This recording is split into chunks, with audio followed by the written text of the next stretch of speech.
শ্রী শ্রী রামকৃষ্ণ কথামৃত চতুর্থ পরিচ্ছেদ 1884 খ্রিস্টাব্দ 29 সেপ্টেম্বর। নরেন্দ্র প্রভৃতিকে স্ত্রীলোক লইয়া সাধন নিষেধ, বামাচার নিন্দা। পূর্বকথা তীর্থদর্শন, কাশীতে ভৈরবী চক্র, ঠাকুরের সন্তান ভাব। ঘরে ছোট তক্তপোষ্টিতে ঠাকুর বসিয়াছেন। নরেন্দ্র, ভবনাথ, বাবুরাম মাস্টার মেঝেতে বসিয়া আছেন। ঘোষপাড়া ও পঞ্চনামী এইসব মতের কথা নরেন্দ্র তুলিলেন। ঠাকুর তাহাদের বর্ণনা করিয়া নিন্দা করিতেছেন, বলিতেছেন ঠিক ঠিক সাধন করিতে পারে না, ধর্মের নাম করিয়া ইন্দ্রিয় চরিতার্থ করে। নরেন্দ্রের প্রতি, তোর আর এসব শুনে কাজ নাই। ভৈরবী ভৈরবী এদেরও ওই রকম। কাশীতে যখন আমি গেলুম তখন একদিন ভৈরবী চক্রে আমায় নিয়ে গেল। একজন করে ভৈরব, একজন করে ভৈরবী আমায় কারণ পান করতে বললে। আমি বললাম, মা আমি কারণ ছুঁতে পারি না। তখন তারা খেতে লাগলো। আমি মনে করলাম এইবার বুঝি জপ ধ্যান করবে, তা নয়, নৃত্য করতে আরম্ভ করলে। আমার ভয় হতে লাগলো, পাছে গঙ্গায় পড়ে যায়। চক্রটি গঙ্গার ধারে হয়েছিল। স্বামী স্ত্রী যদি ভৈরব ভৈরবী হয় তবে তাদের বড় মান। নরেন্দ্রাদি ভক্তের প্রতি, কি জানো, আমার ভাব মাতৃভাব, সন্তান ভাব।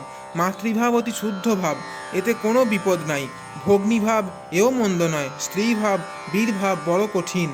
তারকের বাপ ওইভাবে সাধন করত, বড় কঠিন, ঠিক ভাব রাখা যায় না। নানা পথে ঈশ্বরের কাছে পৌঁছিবার মত পথ, যেমন কালীঘরে যেতে নানা পথ দিয়ে যাওয়া যায়, তবে কোনো পথ শুদ্ধ, কোনো পথ নোংরা। শুদ্ধ পথ দিয়েই যাওয়াই ভালো। অনেক মত, অনেক পথ দেখলাম, এসব আর ভালো লাগে না। পরস্পর সব বিবাদ করে। এখানে আর কেউ নাই, তোমরা আপনার লোক, তোমাদের বলছি। শেষ এই বুঝেছি, তিনি পূর্ণ, আমি তার অংশ। তিনি প্রভু, আমি তার দাস। আবার একবার ভাবি, তিনিই আমি, আমিই তিনি। ভক্তেরা নিস্তব্ধ হইয়া এই কথাগুলি শুনিতেছেন।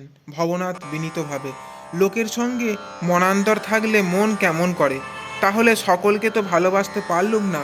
শ্রীরামকৃষ্ণ, প্রথমে একবার কথাবার্তা কইতে, তাদের সঙ্গে ভাব করতে চেষ্টা করবে। চেষ্টা করেও যদি না হয়, তারপর আর ওসব ভাববে না। তার শরণাগত হও, তার চিন্তা করো। তাকে ছেড়ে অন্য লোকের জন্য মন খারাপ করবার দরকার নাই। ভবনাথ, ক্রাইস্ট, চৈতন্য এরা সব বলে গেছেন যে সকলকে ভালোবাসবে। শ্রীরামকৃষ্ণ, ভালো তো বাসবে, সর্বভূতে ঈশ্বর আছেন বলে, কিন্তু যেখানে দুষ্ট লোক যে সেখানে দূর থেকে প্রণাম করবে। কি চৈতন্যদেব, তিনিও বিজাতীয় লোক দেখে প্রভু করেন ভাব সংবরণ। শ্রীবাসের বাড়িতে তার শাশুড়িকে চুল ধরে বার করা হয়েছিল। ভবনাথ, সে অন্য লোক বার করেছিল। শ্রীরামকৃষ্ণ, তার সম্মতি না থাকলে পারে? কি করা যায় যদি অন্যের মন পাওয়া না গেল? তো রাত দিন কি ওই ভাবতে হবে যে মন তাকে দেব, সে মন এদিক ওদিক বাজে খরচ করব? আমি বলি, মা আমি নরেন্দ্র, ভবনাথ, রাখাল কিছুই চাই না, কেবল তোমায় চাই। মানুষ নিয়ে কি করব? ঘরে আসবেন চণ্ডী, শুনবো কত চণ্ডী। কত আসবেন দণ্ডী, যোগী জটাধারী। তাকে পেলে সবাইকে পাবো। টাকা মাটি, মাটিই টাকা, সোনা মাটি, মাটিই সোনা।